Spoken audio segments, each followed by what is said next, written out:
So nice quick games. Let's go into this and introduce our players. Down to the bottom right corner of the map, representing Team Extreme Supremacy, WCS Challenger League in Seasons 1 and 2. Never made it into that Premier League just yet though this year. It is Beastyqt, down to the bottom right. To the bottom left corner, from what's N stand for? Enclave Team. From Enclave Team, we're going to have Slawinski. Or Slawinski. Is it meant to be Slawinski? Is that how I say it? Someone who's... I imagine this is some... a foreign... It sounds like... it sort of sounds Polish, I think, maybe? Maybe, perhaps a little bit. Maybe not at all. I don't know. I'm dreadful with this sort of stuff. If anyone knows how... If I'm saying it horrifically wrong, please do correct me. Because I'd be more than happy to be corrected in the way I'm saying his name. So it's going to be some TVZ here, Cactus Valley, Game 1, and guess what's going to be Game 2? It's going to be Dash and Terminal. It's going to be interesting. What song is this? The song that was playing during the break was Gunslinger by Avenged Sevenfold. The Muslim versus Yona would be cool as well. The Muslim won't let us stream his games. And Morrow was in game when we tried to when we were looking for games, so we weren't able to jump into his series either, unfortunately. But again, I mean I know you guys want to see Morrow, so I'll do my best to try and get a Morrow game a little bit later on for you guys, and hopefully we'll be able to sate your Morrow needs. So again guys, how's everyone doing today? We're just in the early stages of this TVZ. 3-minute delay on stream, so it's not the easiest to talk with you guys, but I'll do my best to interact as best I can during the kind of the little bits of downtime at the start of games when not too much is going on. You know how it goes. So yeah, we'll do our best, and I'll try and chat to you guys a little bit in the breaks as well. Not much of a break this time around though, because again we pretty much came straight out and then we were straight into the next series. 6 links on the way here for Slawinski, and this Reaper just going to be popping in, and we'll be seeing these links popping in a few moments. Going to try and grab a drone here early on, and just doesn't get it. This drone to the back of the mineral line is actually going to go down if it doesn't make a spore crawler. And there is spore crawler on the way. Reaper continue to be chased. Could have got surrounded there if Slawinski pulled the drones, but he didn't, and Beastyqt will just continue to control this right now. Just a single Reaper, all he's going to make before dropping down the reactor and the factory. So very quick reactor Hellion follow up here for our... oh sorry, actually... yes, okay. Well, interesting actually. He made 2 Marines before he made the reactor, which is a little bit different. Usually what you can usually do is actually you can make the reactor and then you make 2 Marines, and you can get 2 Marines up while the factory is still building. If you go 1 Reaper expand. So a little bit interesting to see 2 Marines and then the reactor. It means you can pop the factory down ASAP though, and I mean I guess it's like 50-50. It's not really a massive change. As this Reaper just going to back away here now, and yeah. Yeah, Potter Puff, you beat me on ladder. Yeah, I'm not surprised, man. I've been playing crap the last few days. A lot of people have been beating me, honestly. It's not really surprising. I don't think I've won like 2 games this season. It's a bit depressing. Alright, so here we go. Reaper popping in towards the natural mineral line, just continuing the aggression here. We do have Zergen Speed about to finish, so it's pretty much time for this Reaper to start heading back home. Otherwise he's going to be in a little bit of trouble. He needs to get back home, get back to his kind of Hellions, the bodyguards of the Reaper. And once them Hellions are, there's the first couple. Once those are, he's going to be a little bit safer against Speedlings, because they can't just run in and surround. So these Lings just going to take the center of the map now, going to come towards the bottom right corner of the map as well. And Slawinski's going to see if he can get anything done. I mean, there isn't a wall off, but there's a couple of Hellions, and there's actually 2 more Hellions as well. So 4 Hellions in total. Going to make this pretty easy. A couple of Marines just turn this Overlord away from the main base, which is trying to scout. Doesn't see the starport that's up for Beastyqt though, but what he does see is the lack of a third base a little way into the bane. It's not been built right here, so it's not going to be able to float straight over here, which might be a little bit suggestive of a lack of a third, but it's nothing, you know, it's not kind of, you know, it's not a massive deal. These Marines getting picked up alongside the Reaper into this medevac. The Hellions will run across the map, and there'll be a little bit of a kind of 1-2 punch here from Beastyqt with a drop into the main and probably a Hellion run by in towards the natural at the same time, just trying to distract his opponent, keep him busy. Spineful up at the front though, and a few Lings on the way out as well. So this isn't going to be a dreadful hold for Slawinski. He should have just about enough to be able to hold on. 12 Lings though, not the most. And you know what? This medevac's thinking about what he wants to do. He's going to get these Hellions. He's going to pick them up, load them into the main. Slawinski should be able to... Does he not quite see it? Okay, he's figured out what's going on, but it's a little bit too late for just the Zerglings to help out here. What is the sound cutting out for? I'm not too sure. As these two Hellions at the front will get surrounded very quickly, but this is a big force in the main base to deal with, and these Slings, they will get roasted away very, very quickly as well. If he's not careful, these Marines start stepping back. I don't think Beastyqt has lost anything just yet. These Lings are dying very, very quickly. This medevac's going to go down, so no more healing available in that regard, but so much damage being done here. There's still 4 Hellions and these Marines alive. He's pulling back, but I mean, he could just run in towards the mineral line with the Hellions at least, and he could do a lot. Beastyqt's been very conservative right now compared to how much damage he could have got done there. He's really let Slawinski get away with this a little bit. He really could maybe just be thinking, being safe and just pulling back, waiting for maybe some Balins or something to come in. Here come the Lings once again, but they're all going to line up for these Hellions. Another Queen will fall, and another one already under fire here. These Lings don't want to commit, but the Queens continue to die. And, well, the Queen just getting saved, pulled back here at the lowest of hit points. The Lings now coming in from a couple different angles will maybe make this a cleanup. Not quite, still. 2 Hellions just surviving the lowest of hit points. One single Ling runs in and actually picks up the kill on that. This Queen's going to fall to the Reaper.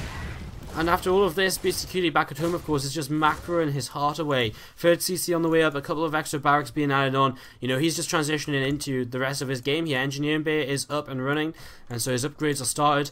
And, I mean, Beastyqt even sees the Middleist there flying past the Reaper, so he knows exactly what's going on. He knows he's going to have to get some turrets up just to be able to make sure he's nice and safe. I mean, he might even need turrets. One more drone getting killed off here as well. So, again, he could have maybe got a few more worker kills, but he just couldn't. But he just decided not to. It wasn't like he couldn't, he definitely could have. He kind of just backed away and didn't do much with his army for some reason. Going back home and macroing, I guess, the more important way to play. He's going to boost across the map here with 14 or 12 Marines, can't do my math, in these medevacs. He's going to be intercepted by a single Mutalisk, which is going to take a little bit of damage. Turns around, had a little bit of a bad timing here. And I forgot, is that Viking that's chasing Overlords away? Yes, it is. He's actually picked up 2 kills already. So everything for Slawinski is going wrong right now. He's supply blocked at this point, as he's going to lose another Overlord. So another supply. He's going to continue being supply blocked even as his next Overlord finishes. And the scan from Beastyqt. His stim is finished, so he's going to start cleaning up the creep tumors as well. And again, this has pretty much been a perfect omen for Beastyqt. He's done a lot of damage to begin with. He's supply blocking his opponent. He's keeping his opponent busy. Another scan will take out every single active creep tumor on the map. And he's just going to move in towards this 3rd base where a lot of drones are going to go down. This has been a very simple game for Beastyqt, and honestly, I wouldn't be surprised if Slawinski just GG's out in the next couple of moments even, because it's at this point in the game where he's so far behind and he has to recognize this. He's nowhere near in the sort of, he's nowhere near to the sort of position he'd like to be in. He's going to start losing Mutalisks perhaps to the top side of the map now as well. Only 3 Marines dropping now, but it's all it takes to turn away this low number of Mutalisks. Beastyqt moving forwards as he takes his 3rd base, secures this now. He's got enough units out to keep it defended, and he will begin to move out across the map as well. With a couple more medevacs, he'll have a 1-1 timing and combat shields as well at this point in time. So pretty much just going to be, it's a nice time to kind of move across the map and clean up creep, but that being said, there's not really any creep to clean up. So I mean, at the same time, you can just move across. He'll be able to lift the majority of this in the medevacs, especially if he boosts these 2 across to help out. And these 4 meters, a little bit unsure as to what they want to do.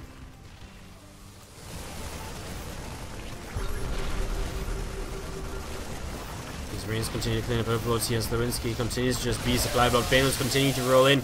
But at the same time, the attack up front is just going to be a little bit too much here. And Beastyqt takes game number 1 of this best of 3. And we're going to be jumping into game 2 of this best of 3 in just a few moments' time. Nice quick game there from Beastyqt, because it was nice and quick. We won't jump into a break just yet. We'll just wait for invite into game 2 in a few moments' time. So we'll just open the chats with these players so we can see when they do host up a game.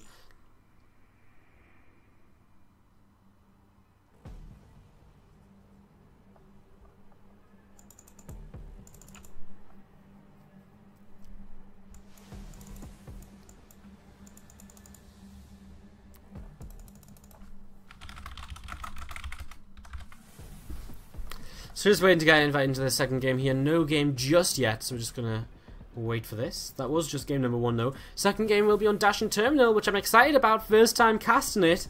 Again, never played in it either, but I know it's going to be a little bit different.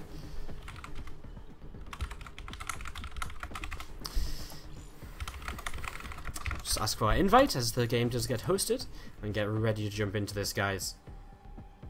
Who else is casting WCS? You can find everyone who's casting it on the sidebar of Team Liquid on the Team Liquid calendar.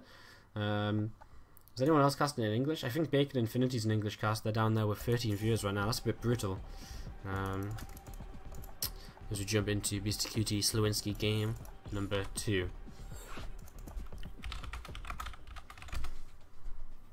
So going to be jumping into this and get ready to go into this second game.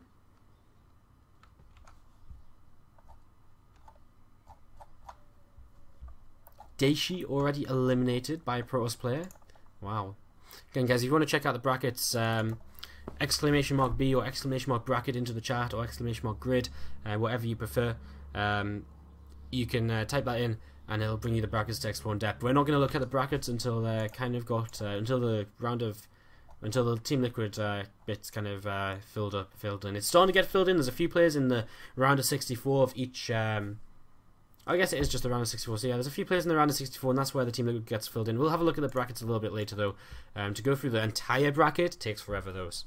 So we'll skip that for now. We're going to be jumping into this game in a couple moments' time, guys. We are in a lobby. Just waiting for Beastyqt to ready up and get set to go here.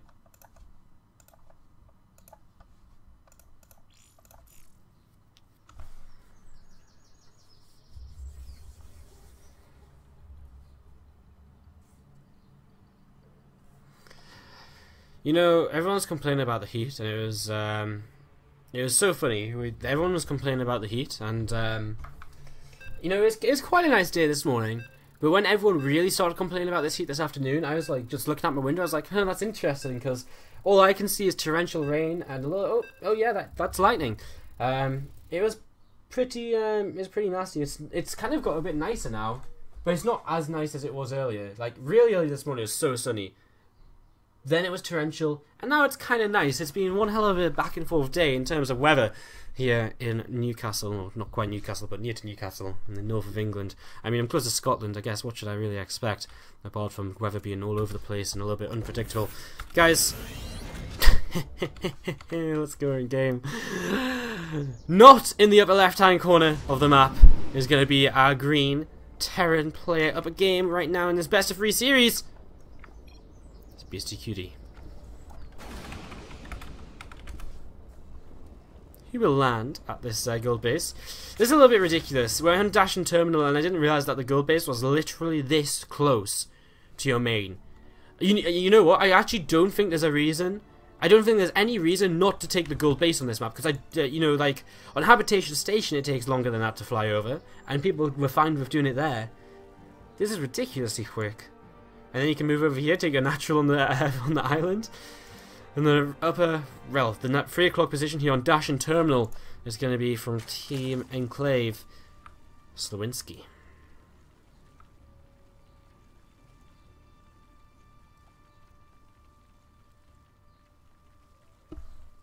Alright guys.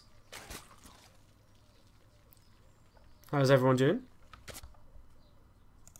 Just need to minimize my XSplit. As we're going to have a very interesting start to this game, and Slawinski's going to respond by going with the gas first, which means he's going to drop his pool here in a couple of moments. And once he's dropped his pool, he'll be able to start heading to that signal speed pretty quickly. Whoa, a couple of frame drops. Whoa. Whoa, we're dropping frames on stream? What the hell's going on?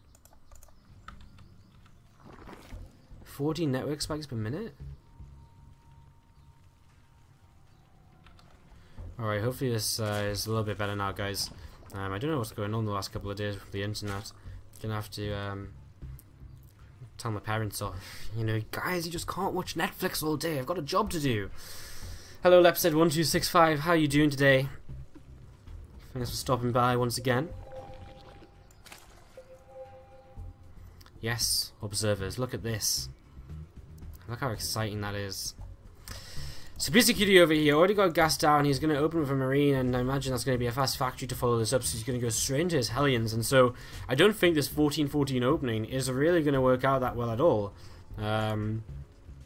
Speed's on the way, but again, if there's already Hellions out when speed hits, with a wall up as well, like this is actually a tight wall. Wow. This is so broken on this map.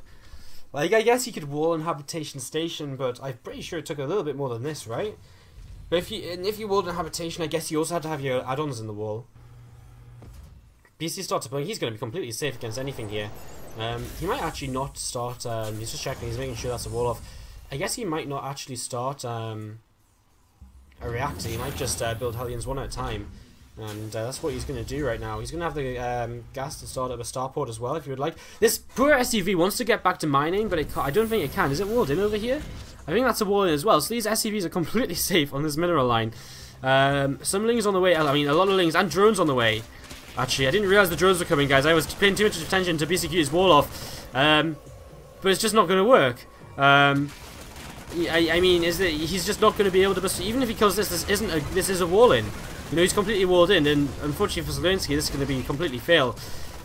Sorry, I was too distracted, kind of figuring out, you know, what exactly Beastyqt was doing. I didn't realize there was going to be a ton of drones coming across the map with the Zerglings. And Beastyqt loses very, very little. He's going to lose some of these Marines, but with a couple of Hellions out, he's going to be more than safe. He's got a Marine in the back of this bunker here as well. That's just going to be GG.